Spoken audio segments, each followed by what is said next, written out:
الحمد لله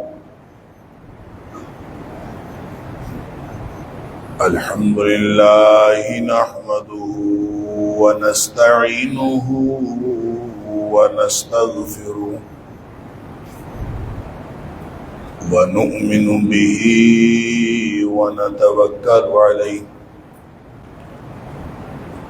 ونعوذ بالله من شرور أنفسنا ومن سيئات أعمالنا من يهده الله فلا مضل له ومن يضلل فلا هادي له وأشهد أن لا إله إلا الله وحده لا شريك له وأشهد أن محمدا عبده ورسوله صلى الله عليه وسلم أرسله بالحق بشيرا ونذيرا بين يدي الساعة فمن يطع الله ورسوله فقد رشد واهتدى ومن يعص الله ورسوله فقد ضل وغوى فإنه لا يضر إلا نفسه ولا يضر الله شيئا نسأل الله ربنا أن يجعلنا ممن يطيعه ويطيع رسوله ويتبع رضوانه ويجتنب سخطه فإنما نحن به وله أما بعد فإن خير الحديث كتاب الله وخير الهدي هدي محمد صلى الله عليه وآله وسلم وشر الأمور محدثاتها وكل محدثة بدعة وكل بدعة ضلالة وكل ضلالة في النار فأعوذ بالله السميع العليم من الشيطان الرجيم من همزه ونفخه ونفثه بسم الله الرحمن الرحيم ظهر الفساد في البر والبحر بما كسبت أيدي الناس ليذيقهم بعض الذي عملوا لعلهم يرجعون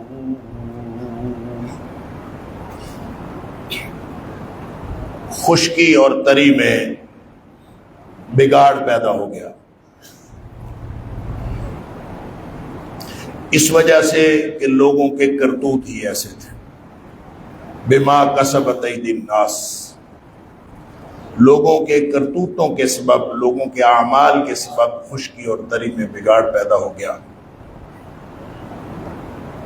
تاکہ ان کو وہ چکھائے ان کے اعمال کا کچھ بدلہ، لعلہم یرجعون، تاکہ یہ لوگ واپس لوٹ آئیں۔ صدق اللہ العظیم۔ اللہ کریم نے مجھے اور آپ کو، ہم سب کو اس دنیا میں امتحان کے لیے بھیجا، اور یہ امتحان ہمہ وقت، ہمہ گیر اور ہمہ جہت امتحان۔ کوئی ایک لمحہ زندگی بھی ہمارا ایسا نہیں جب ہم حالت امتحان سے باہر ہوں، تو جو اس کا نتیجہ نکلتا ہے امتحان کا، وہ دراصل اس دنیا میں نہیں نکلتا. یہ دنیا دارالعمل ہے، تو دارالجزا ہے وہ آخرت. لیکن دنیا میں بعض اوقات ہم اپنے اچھے اعمال کا اچھا بدلہ دیکھتے ہیں، اچھا نتیجہ دیکھتے ہیں، اور بعض اوقات برے اعمال کا برا نتیجہ دیکھتے ہیں. وہ جو برا نتیجہ ہوتا ہے بظاہر وہ نتیجہ ہی ہوتا ہے، لیکن وہ اگلی سطح کا امتحان ہوتا ہے. یا اچھے اعمال کا جو اچھا نتیجہ ہوتا ہے بظاہر وہ نتیجہ ہی ہوتا ہے، لیکن وہ اگلی سطح کا امتحان ہوتا ہے. اور امتحان کی نوعیت تبدیل ہوتی رہتی ہے، پرچے کے سوال بدلتے رہتے ہیں، لیکن امتحان کبھی ختم نہیں ہوتا. اور اگر ایسی کوئی صورتحال پیدا ہو جائے کہ لوگوں کے اعمال کی وجہ سے حالات خراب ہوتے جائیں، خراب سے خراب تر ہوتے جائیں، اللہ اکبر، لوگوں کی انفرادی اور اجتماعی کیفیات بدلتی چلی جائیں، اس پر پھر پورے صرف انسان کے انفرادی زندگی کا نظام نہیں بگڑتا، اجتماعی زندگی کا نظام بھی بگڑتا ہے. اور صرف اجتماعی زندگی نہیں بگڑتی، پوری کائنات کا نظام بگڑتا ہے، کیونکہ ہر چیز کا تعلق انسانوں کے اعمال کے ساتھ. اس لیے جب انسان برے اعمال کی طرف چل پڑتے ہیں اور رکتے ہی نہیں، یہ اجتماعی طور پر بات ہے، یہ کسی ایک کی انفرادی بات نہیں. اجتماعی طور پر جب معاشرہ کرپٹ ہو جائے، یوں کہہ لیجیے جدید زبان میں، جب اجتماعی طور پر معاشرہ کرپٹ ہو جائے، جب اجتماعی طور پر معاشرے کے اندر برائیاں نیکیوں سے زیادہ ہو جائیں اور معاشرہ عمومی طور پر نیکی کی تصویر بننے کی بجائے برائی کی تصویر نظر آنا شروع ہو جائے، اللہ اکبر، تو پھر کائنات کے نظام میں بگاڑ پیدا ہو. یہ ساری کائنات اللہ نے انسانوں کے لیے پیدا کی، انسانوں کے فائدے کے لیے پیدا کی. وَخَلَقْنَا مَا فِي الْأَرْضِ جَمِيعًا وَخَلَقْنَا لَهُم مَا فِي الْأَرْضِ جَمِيعًا. جو کچھ ہے زمین میں سب کچھ اللہ نے انسانوں کے لیے پیدا کیا. یہ بارشیں جو برستی ہیں انسانوں کے فائدے کے لیے برستی ہیں، یہ جو پہاڑ بنائے ہیں انسانوں کے فائدے کے لیے بنائے ہیں، سمندر انسانوں کے فائدے کے لیے بنائے ہیں، ہر چیز انسانوں کے، دریا نالے سب انسانوں کے فائدے کے لیے بنائے ہیں. لیکن ہم کیا دیکھتے ہیں کہ وہ فائدے کی بجائے نقصان ہونا شروع ہو جاتا ہے. اللہ اکبر، کہ ہر وقت وہ پہاڑ جس کے بارے میں فرمایا ان تمید بکم، یہ میخیں گاڑی تھی زمین میں تاکہ اس کو ہلنے سے بچائے رکھے، وہ پہاڑ ٹوٹ ٹوٹ کر گرنا شروع ہو جاتے. جنہوں نے زمین کو سنبھالنا تھا وہ خود ٹوٹ ٹوٹ کر گرنا شروع. اللہ اکبر. جو موسم بارشوں کا ہوتا ہے اس موسم میں بارشیں ہوتی نہیں ہیں، اور جب بارشوں کا موسم نہیں ہوتا تو بارشیں رکنے کا نام نہیں لیتی. ہمارے جدید اصطلاح میں ہمارے محکمے والے کہتے ہیں یہ پری مانسون بارش ہے. پری مانسون یعنی اصل میں تو مانسون کا سیزن ہے، لیکن یہ اس سے پہلے ہی شروع ہو جاتا ہے، کوئی مہینہ پہلے شروع. جس وقت بارشیں نہیں ہونی چاہیے تھی اس وقت شروع ہو جاتی، پھر پرلونگ کر جاتا ہے، پھر اتنی بارش ہوتی ہے کہ سنبھالے نہیں سنبھلتی. اللہ اکبر. اور وہ ندی نالے، وہ پہاڑ، وہ بارش، ہر چیز جو انسانوں کے فائدے کے لیے بنائی ہے وہ ساری کی ساری چیزیں انسان کو نقصان دینے والی بنائی.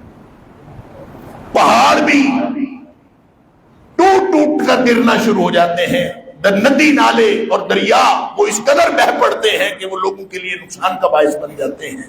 بارش اتنی برستی ہے کہ وہ فائدے کے لیے کی وجہ سے فائدے کی بجائے وہ نقصان کا باعث بنتی ہے. اللہ اکبر. اور ہمارے جو قدرتی وسائل ہیں وہ بھی آہستہ آہستہ ایک ایک کر کے ختم ہوتے چلے جاتے ہیں. اللہ اکبر. بچپن سے لے کر ہم نے یہی پڑھا، یہی سنا کہ پاکستان ایک زرعی ملک ہے. پھر گیس جو پاکستان کے اندر نکلتی ہے، اتنی گیس پوری دنیا میں کہیں نہیں نکلتی. دنیا کے بڑے ذخائر میں سے پاکستان کے اندر گیس کا ذخیرہ ہے.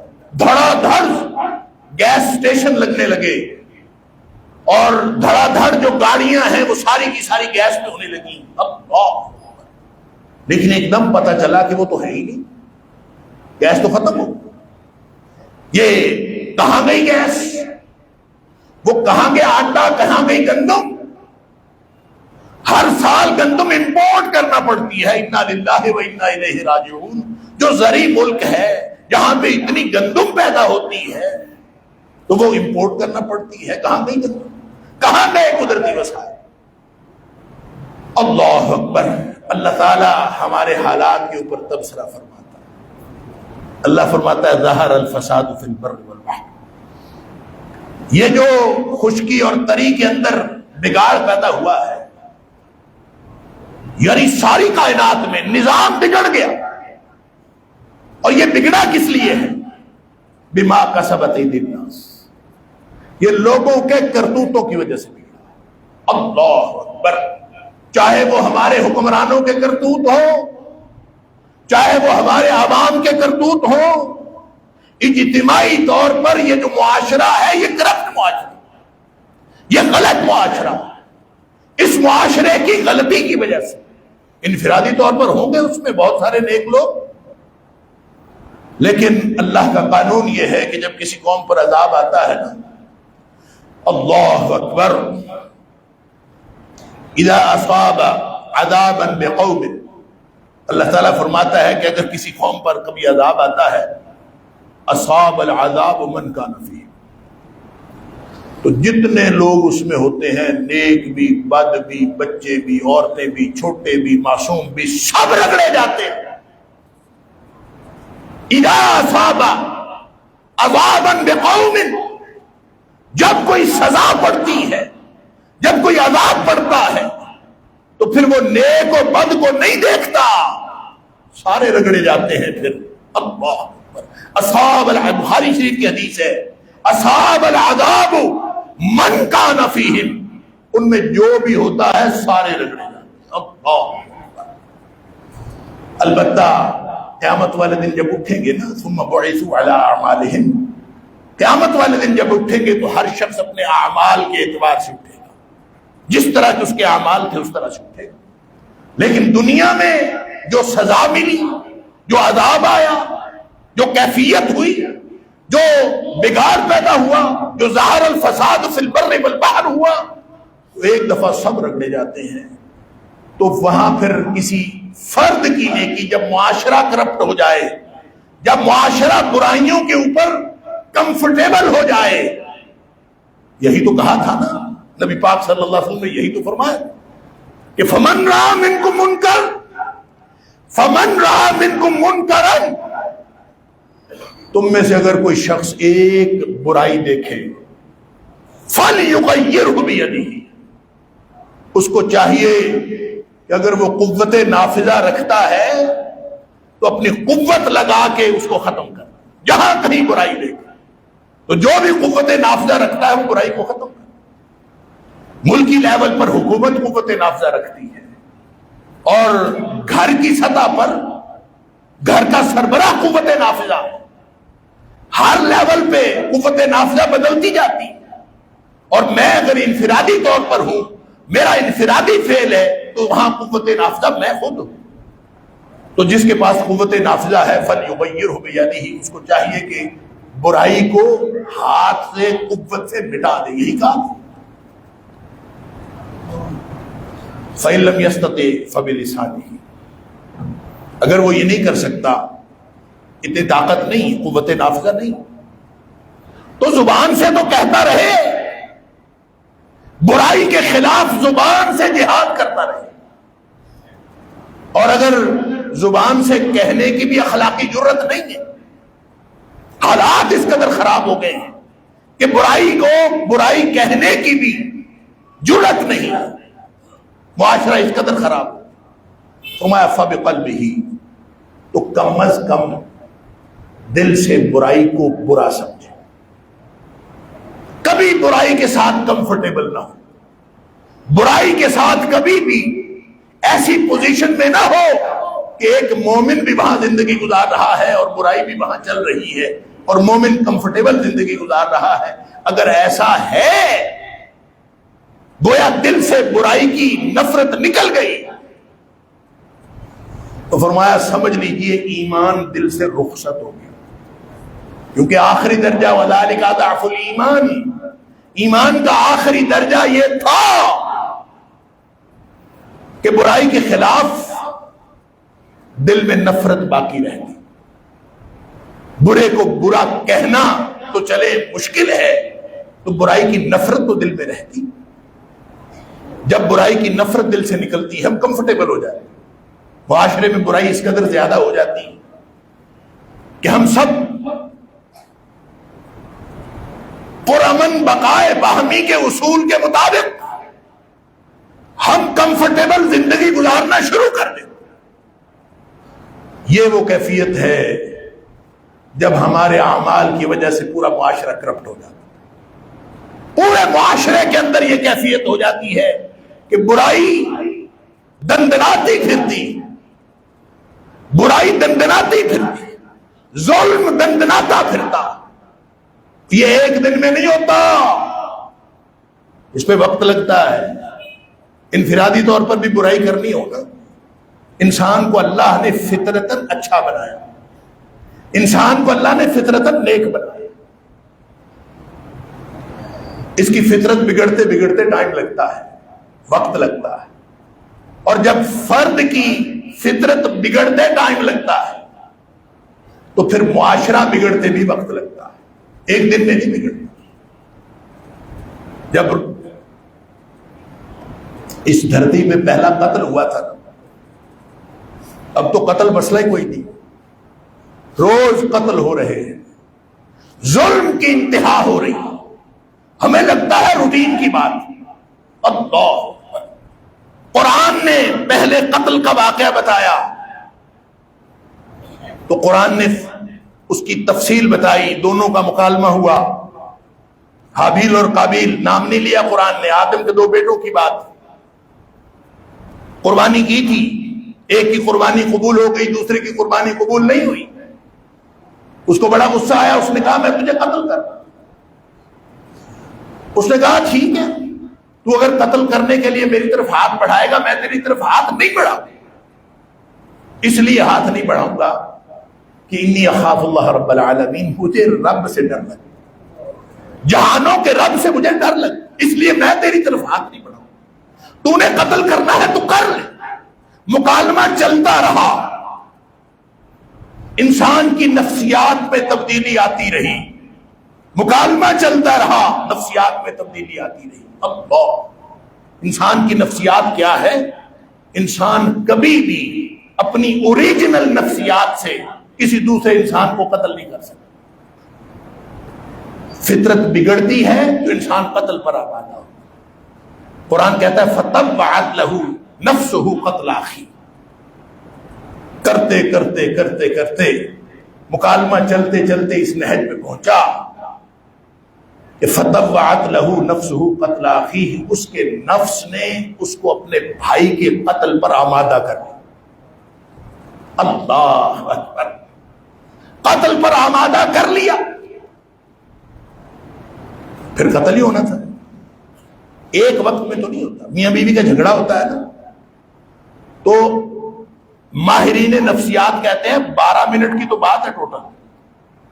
کوئی بھی کیفیت انسان کے اوپر جو آتی ہے، چاہے وہ غصے کی ہو، چاہے وہ پریشانی کی ہو، کسی بھی طرح کی جو کیفیت انسان کے اوپر آتی ہے، وہ 12 منٹ سے زیادہ پرولونگ نہیں کرتی۔ 12 منٹ آپ نے گزارنے ہیں بس۔ اسی لیے نبی پاک صلی اللہ علیہ وسلم نے فرمایا جس کو غصہ آئے وہ پانی پی لے، جس کو غصہ آئے وہ اعوذ پڑھ لے، جس کو غصہ آئے وہ بیٹھ جائے، بیٹھا ہے تو کھڑا ہو جائے، کیفیت بدل لے، جگہ بدل لے، جگہ بدل لے، کیونکہ وہ 12 منٹ گزر جائیں گے، بات ختم ہو جائے۔ نبی کریم صلی اللہ علیہ وسلم سے بڑا ماہر نفسیات دنیا کائنات میں نہیں آیا۔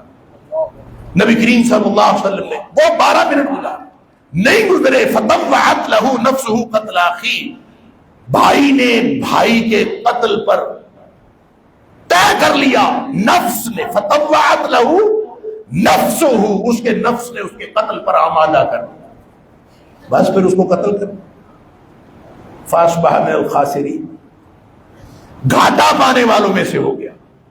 تو پھر تھوڑا وقت اور گزرا، کوئی 10-12 منٹ کی تو بات، اب اس کو پتہ نہ چلے پہلا قتل تھا، پہلی وفات تھی، اس کو کرنا کیا ہے سمجھنا ہے۔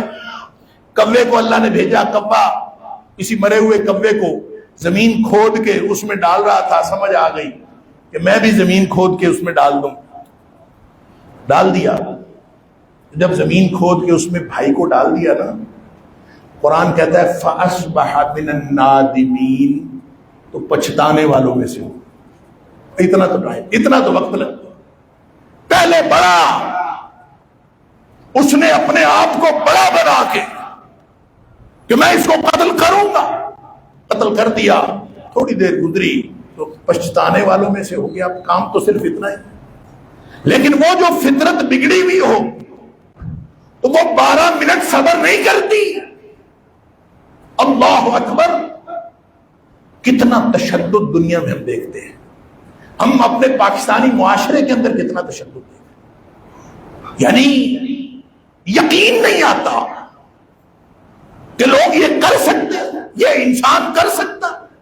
انسان کے اندر، انسان کی فطرت کے اندر اتنی حیوانیت، اتنی درندگی ہے، انسان سوچنے پر مجبور۔ اللہ اکبر، ابھی کوئی میرا دوست بتا رہا تھا کہ بیوی کے جو حاملہ بیوی تھی تو الٹرا ساؤنڈ سے پتا چلا کہ بیٹی ہے، تو اس نے بیوی کو چھری مار مار کے مار دیا، کیونکہ اس کے بیٹی اتنی بڑی درندگی۔ ابھی آپ نے کل پرسوں واقعہ سنا، مدرسے کے بچے کو تشدد کر کر کے مار دیا، یہ کیسی فطرت ہے؟ تو ظاہر الفساد فی البر والبحر، جب بگاڑ پیدا ہوتا ہے تو صرف کائنات کے موسموں کے اندر، کائنات کے نظام میں بگاڑ نہیں پیدا ہوتا، انسان کی نفسیات میں بھی بگاڑ پیدا ہوتا ہے۔ اللہ اکبر، ایسے معاشرے بگڑتے ہیں، ایک دن میں نہیں بگڑتے، بگڑتے بگڑتے بگڑتے ہیں۔ جب نہ حکمران نہ عوام جب اپنا اپنا کام نہ کر رہے ہو تو حالات ایسے ہو۔ اللہ فرماتا ہے لِيُذِيقَهُمْ بَعْضَ الَّذِي عَمِلُوا، یہ عذاب نہیں ہے، یہ تو تھوڑا سا چکھایا ہے، لِيُذِيقَهُمْ بَعْضَ الَّذِي عَمِلُوا، یہ ان کے اعمال کا تھوڑا سا بدلہ چکھایا ہے، عذاب نہیں آیا، وگرنہ جس طرح کے کرتوت ہیں۔ اللہ اکبر، اللہ فرماتا ہے وَلَوْ يُؤَاخِذُ اللَّهُ النَّاسَ بِظُلْمِهِمْ، جتنا ظلم دنیا میں ہو رہا ہے، اگر اللہ لوگوں کے ظلم کی وجہ سے پکڑ دے، مواخذہ کر لے، مَا تَرَكَ عَلَيْهَا مِن دَابَّةٍ، اس دھرتی پہ تمہیں کوئی جانور چلتا ہوا نظر نہ آئے، اتنا بڑا عذاب۔ اللہ اکبر، وَلَوْ يُؤَاخِذُ اللَّهُ النَّاسَ بِمَا كَسَبُوا، جس طرح کے لوگوں کے کرتوت ہیں اگر اللہ پکڑ لے، مَا تَرَكَ عَلَىٰ ظَهْرِهَا مِن دَابَّةٍ، تو اس زمین کی پشت پہ تمہیں کوئی چلتا ہوا نظر نہ آئے، اتنا بڑا عذاب آئے۔ اس کا مطلب یہ ہے کہ یہ عذاب نہیں آیا، اللہ فرماتا ہے لِيُذِيقَهُمْ بَعْضَ الَّذِي عَمِلُوا، یہ تو تھوڑا سا تمہیں چکھایا ہے۔ کس لیے چکھایا ہے؟ کتنی خوشخبری کی بات ہے، فرمایا یہ اس لیے چکھایا ہے لعلہم یرجعون، تاکہ یہ لوگ واپس آ جائیں۔ اتنی بڑی خوشخبری، واپسی کا دروازہ ابھی بھی کھلا ہے، عذاب نہیں آیا، ذرا سا چکھایا ہے، واپس پہاڑ میخیں بن سکتے ہیں، واپس دریا ندی نالے فائدہ دے سکتے ہیں، بارش اپنے موسم پہ ہو سکتی ہے، سارے معاملات درست ہو سکتے ہیں، تمہارے مسائل واپس آ سکتے ہیں، ہر چیز اپنی جگہ پہ آ سکتی ہے۔ لعلہم یرجعون، اگر تم واپس آ جاؤ، تم واپس آؤ۔ اللہ اکبر، یہ جو واپسی کا دروازہ کھلا ہے نا، یہ بھی رب العالمین کی رحمت ہے اور رحمت للعالمین کا انتخاب ہے۔ رب العالمین کی رحمت ہے اور رحمت للعالمین کا انتخاب ہے۔ نبی پاک صلی اللہ علیہ وسلم کو کفار مکہ نے کہا کہ آپ اپنے اللہ سے دعا کریں کہ یہ جو صفا کی پہاڑی ہے یہ سونے کی بن جائے۔ اللہ اکبر، یہ صفا کی پہاڑی سونے کی بن جائے، اگر یہ سونے کی بن گئی تو ہم سارے تیرے پیچھے چل پڑیں، ہم سارے مومن بن جائیں گے۔ اب چونکہ نبی کا مطمع نظر یہ ہوتا ہے کہ لوگ جہنم سے بچ کر جنت میں جانے والے بن جائیں، اس لیے نبی اکرم صلی اللہ علیہ وسلم نے اللہ سے دعا کر دی، یا اللہ صفا کی پہاڑی کو سونے کا بنا دے۔ اللہ اکبر، حدیث میں آتا ہے کہ جبریل علیہ السلام آ گئے، بعض روایات میں ہے کوئی فرشتہ آیا، لیکن دیگر روایات میں ہے فتح جبریل علیہ السلام۔ جبریل علیہ السلام نے آ کے کہا ان اللہ تعالی یقرأک السلام، اے اللہ کے رسول صلی اللہ علیہ وسلم، اللہ نے آپ کو سلام بھیجا ہے۔ یقرأک السلام، اللہ نے آپ کو سلام بھیجا ہے، اور ساتھ دو آپشن دیے، ان شئتا، اے حبیب صلی اللہ علیہ وسلم، اگر آپ چاہیں، ان شئتا، اگر آپ چاہیں، اصبح لہم الصفا ذهبا، تو صفا کی پہاڑی سونے کی بن جائے گی۔ اگر آپ کی یہی چاہت ہے تو سونے کی پہاڑی صفا کو سونے کی پہاڑی بنا دیں، لیکن ایک بات یاد رکھیں، فمن کفر منہم، اس کے بعد اگر ان میں سے کوئی کافر رہا، سونے کی پہاڑی دیکھ لینے کے بعد اگر پھر بھی کوئی کافر رہا، عذبتہ عذابا لا اعذبہ احدا من العالمین، پھر میں اس کے اوپر وہ عذاب کروں گا جو جہانوں میں کبھی عذاب نہیں آیا۔ دیکھ لیں، اگر یہ آپشن لینا تو لے۔ تو دوسرا آپشن کیا ہے؟ وَإِن شِئْتَ، اور اے حبیب صلی اللہ علیہ وسلم دوسرا آپشن یہ ہے، اللہ اکبر، فتحت لہم باب التوبۃ والرحمہ، میں ان کے لیے واپسی اور رحمت کا دروازہ کھلا رکھتا ہوں۔ نبی پاک صلی اللہ علیہ وسلم فرماتے ہیں قلت بلا، میں نے کہا اللہ، یا اللہ، باب التوبۃ والرحمہ، اللہ میری امت کے لیے واپسی اور رحمت کا دروازہ کھلا رکھنا۔ یہ اللہ کا شکر کرنا چاہیے ہمیں، نبی اکرم صلی اللہ علیہ وسلم پر رحمت کی دعا کرنی چاہیے۔ انہوں نے امت کے لیے رحمت کا دروازہ کھلا رکھنے کا آپشن دیا کہ اللہ سونے کی پہاڑی نہیں چاہیے، اللہ سونے کی پہاڑی نہیں چاہیے، میری امت کے لیے واپسی اور رحمت کا دروازہ کھلا رکھنا۔ اس لیے اللہ فرماتا ہے لعلہم یرجعون، واپسی کا دروازہ کھلا ہے، واپسی کا دروازہ کھلا ہے، جس نے واپس آنا ہے آ جائے۔ اللہ اکبر، یہ نبی اکرم صلی اللہ علیہ وسلم کی رحمت نہ ہوتی، رحمت للعالمین کا انتخاب نہ ہوتا، اللہ کی رحمت نہ ہوتی۔ اللہ اکبر، تو یہ تو شکر کرے، پچھلی امتوں میں یہ نہیں تھا۔ آپ کو معلوم ہے نا، جس نے 99 قتل کیے تھے بھاگتا پھرتا تھا، دوڑتا پھرتا تھا، بھلا کیا مانگتا تھا، کیا پوچھتا تھا؟ پوچھتا تھا ہل لہو من توبۃ، اور کیا اس کے لیے کوئی واپسی کا راستہ ہے، وہ یہ پوچھتا تھا۔ جس چیز کو وہ ڈھونڈ رہے تھے، بھاگ رہے تھے، وہ چیز اللہ کے رسول صلی اللہ علیہ وسلم نے اللہ سے پہلے ہی مانگی. ہمارے لیے قیامت تک یا موت کی دیواروں تک، موت تک یا قیامت تک دروازہ کھلا ہے. ان اللہ تعالی یقبل توبۃ العبد ما لم یغرر. جان نکلتے ہوئے جب یہاں گلے پہ نہیں آتی اور گلے سے آ کے غر غر کی آواز نہیں نکلتی، اس سے پہلے توبہ کر لے تو اللہ توبہ قبول فرما لے. واپسی کا دروازہ کھلا ہے. وہ بیچارہ جو بنی اسرائیلی تھا وہ تو بھاگتا پھرتا تھا، لوگوں سے پوچھتا پھرتا تھا اللہ من توبۃ، کیا کوئی واپسی کا دروازہ ہے؟ تو راہب نے کہا تھا لا.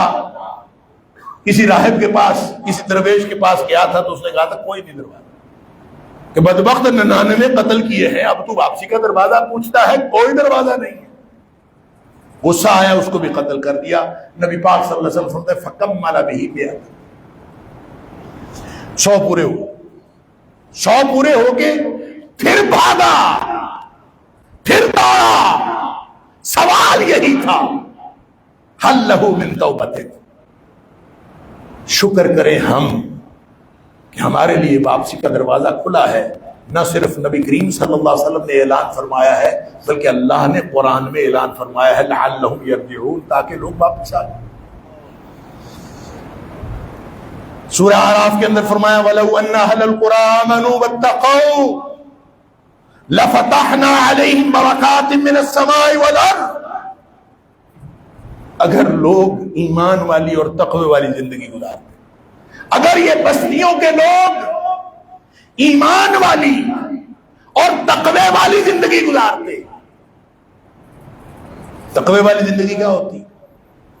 تقوی والی زندگی یہ ہوتی ہے کہ ہر لمحہ یہ ڈرتے رہنا کہ کہیں میرا اللہ ناراض نہ ہو جائے، اور ہر لمحہ اس تڑپ میں رہنا کہ کہیں میں اللہ کی رضامندی سے محروم نہ رہ جاؤں. جو اس ترجیحی نقطے پر زندگی گزارتا ہے وہ تقوی کی زندگی ہے. حکمرانوں کو بھی یہ خیال ہو کہ کہیں ہمارا اللہ ناراض نہ ہو جائے، عوام کو بھی یہ خیال ہو کہیں ہمارا اللہ ناراض نہ ہو جائے، سب کو یہ خیال ہو کہیں ہم اللہ، یہ دورہ احساس ہو کہیں ہم اللہ کی رضامندی سے محروم نہ رہ جائیں. اگر اس ترجیحی نقطے پر لوگ زندگی گزار رہے ہوتے تو اللہ کا وعدہ یہ ہے کہ زمین و آسمان سے خیر و برکت کے دروازے کھل جاتے. تمہارے تو وسائل کم ہو رہے، اللہ فرماتا ہے خیر و برکت کے دروازے اور کھل جاتے. وَلَكِنْ كَذَّبُوا، لیکن یہ لوگ جھوٹے نکلے، انہوں نے جھٹلا دیا. کیا کہتے تھے؟ پاکستان کا مطلب کیا؟ لا الہ الا اللہ. نعرہ تو یہ تھا نا. تو کیا عملاً جتنے سال ہو گئے کیا عملاً اس کو کر کے دکھایا؟ وَلَكِنْ كَذَّبُوا، جھوٹے نکلے. اللہ فرماتا ہے فَأَخَذْنَاهُمْ بِمَا كَانُوا يَكْسِبُونَ، ان کے کرتوتوں کی وجہ سے بھی ہم نے ان کو پکڑا. ہم اللہ کی پکڑ میں ہیں. لیکن خوشی اور خوشخبری کی بات یہ ہے کہ واپسی کا دروازہ. اللہ اکبر. نبی کریم صلی اللہ علیہ وسلم نے فرمایا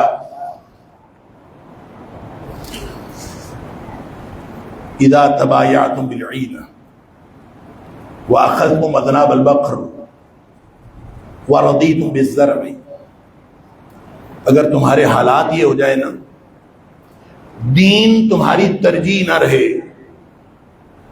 تمہاری ترجیحات میں نہ اللہ کا رسول، نہ اللہ کا قرآن، نہ نبی پاک صلی اللہ علیہ وسلم کا فرمان، دین تمہاری ترجیح نہ رہے.